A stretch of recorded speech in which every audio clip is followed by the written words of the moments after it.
স্কুটিতে করে আছি, তাতে কোনো ভিড়ে থাকবে। আমরা উল্টো রাস্তায় ছাতা আনতে পারিনি।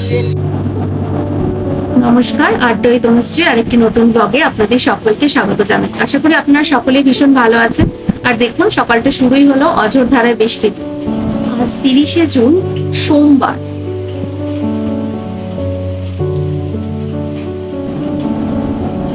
ঘুম থেকে উঠে এরকম ঝমঝম করে বৃষ্টি হতে দেখে না আর লোকটা সামলাতে পারলো না, জানেন তো। মনে হলো যেন একটু ভিজি, কিন্তু এত সকাল সকাল ভিজলে তো হবে না, অনেক কাজ আছে, তো কাজগুলো সারতে হবে, তাই আর ভেজা হলো না। নাহলে হয়তো ইচ্ছে হলে একটু ভিজতাম। দেখুন, সকাল সকাল একটু রেডি হয়ে নিয়েছি, বেরোচ্ছি একটুখানি, কিছু কাজ আছে। ডিএম অফিসে যেতে হবে, আমি হাজব্যান্ডের সাথে যাব। সকালে এখনো ঘরে কিছু রান্না বান্না করিনি, দেখে এসি কিছু একটা করে নেবো তাড়াতাড়ি করে। আপাতত বেরোই চলি। বাইরে তো এতক্ষণ বেশ ভালোই বৃষ্টি হচ্ছিল, এখন তো বৃষ্টিটা কমে গেছে। ছাতা নিয়ে বেরোচ্ছি না, গাড়িতে যাব, বাইকে স্কুটিতে করে গেলে ছাতা নিয়ে বেরিয়ে কোনো লাভ হয় না। দেখতেই পাচ্ছেন বেরিয়ে গেছি, বেশ কিছু কাজ আছে। প্রথমে ডিএম অফিস যাব, তারপর আরেক জায়গায় যাব, হাজব্যান্ডের কিছু কাজ আছে তার জন্য। চলুন বেরোই তাহলে, ঘরে তালা মেরে বেরোচ্ছি দুজন।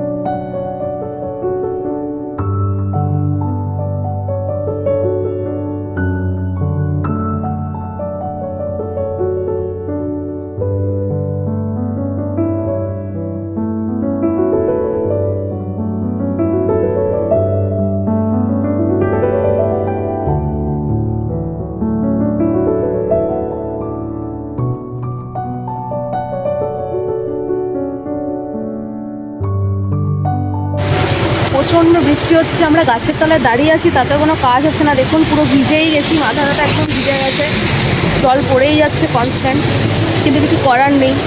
এটাই হচ্ছে কি ফল বর্ষাকালে একটা রেনকোট আনা, কিংবা আমি আসলে গাড়ির নিচে রেনকোট রাখি নর্মালি, গাড়িটায় রাখা থাকে, কিন্তু কোনো কারণে বের করে ফেলেছিলাম, ব্যাস দিয়ে আনা হলো না। আর ছাতাও নেই কাছে, এখন ভেজা ছাড়া কোনো উপায় নেই। এতটা রাস্তা যাবো, এতক্ষণ থাকবো, কিন্তু ভিজে থাকবো, নির্ঘাত ঠান্ডা লাগতে চলেছে। কিরকম মুষলধারে বৃষ্টি হচ্ছে এবার দেখুন।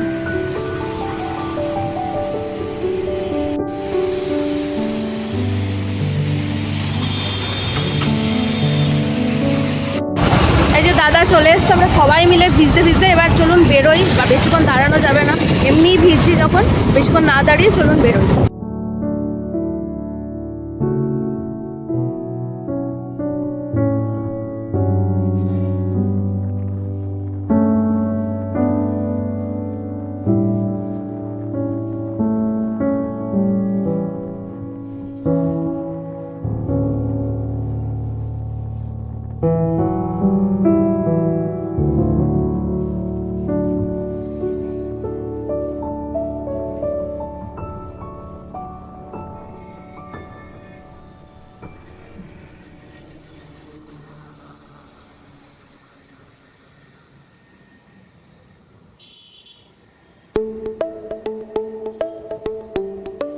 আমরা উল্টো রাস্তায় ছিলাম, রাস্তাটা ঘুরে এবার যাচ্ছি আমরা প্রশাসনিক ভবনের দিকে। কিন্তু সমস্যাটা কি জানেন তো, এত ভিড় সামনে, তো আমার দেখে তো মনে হচ্ছে যে আজকে মোটামুটি 1-1.5 ঘন্টা 2 ঘন্টার ওপরে কাজ হবে না।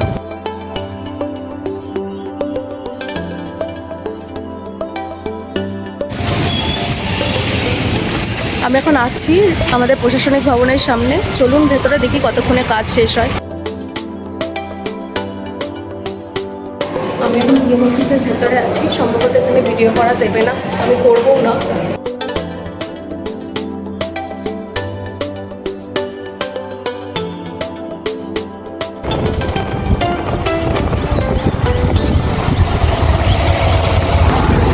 কি বলুন তো, বৃষ্টিতে ভিজতে আমার মন্দ লাগে না, কিন্তু সমস্যাটা হচ্ছে যখন বৃষ্টিতে ভিজে ভিজে কোনো কাজে যেতে হয়। শুধু বৃষ্টিতে ভেজার জন্য বেরোলে, বৃষ্টিতে ভিজলাম ঠিক আছে, ভালো লাগে, কিন্তু এখন যেহেতু বেরিয়েছি কাজ নিয়ে, আর কাজ করতেই যাচ্ছি, আর তাছাড়া একটুখানি গলাটা ব্যথা ব্যথা ছিল, শরীরটা একটু খারাপ লাগছে, এই বৃষ্টিতে ভেজা মানে আবার সেই জ্বর আসবেই। ডিএম অফিসের কাজ আমাদের আপাতত হয়ে গেছে, এবার আমার হাজব্যান্ড যাচ্ছে ওদের বিজনেস সংক্রান্ত কিছু কাজে, তো স্বাভাবিক আবার আমাকে বাড়িতে রেখে আবার আসবে, এটা সম্ভব নয়। এখন আমরা এই মুহূর্তে সিটি সেন্টারের এখানে আছি, তো আবার বাড়ি যেতে যেতে হবে স্টেশনের ওদিকে, আমাকে নামিয়ে তারপরে আসার থেকে মনে হলো যে একেবারে ও কাজ করুক, আমি একটু ওয়েট করে একেবারে বাড়ি যাব। বাড়িতে এখনও খাবারের রান্নার জোগাড় কিছু করে আসিনি, জানি না আদৌ এরপরে ঘরে গিয়ে কী খাবার জোগাড় করতে পারবো, কিন্তু যাই হোক আবার তো কাজটা তো করতে হবে, কাজটা হোক তারপর দেখছি।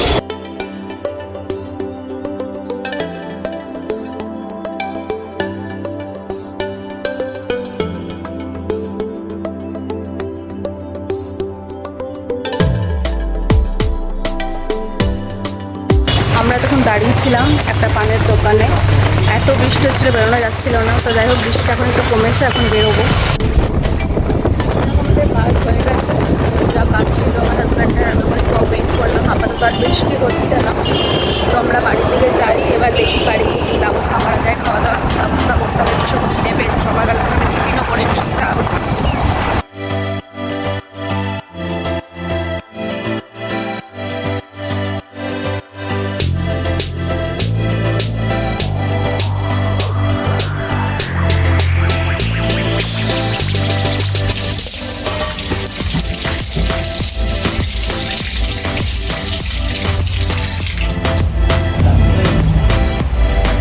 বাড়িতে এসেছি মায়ের কাছে,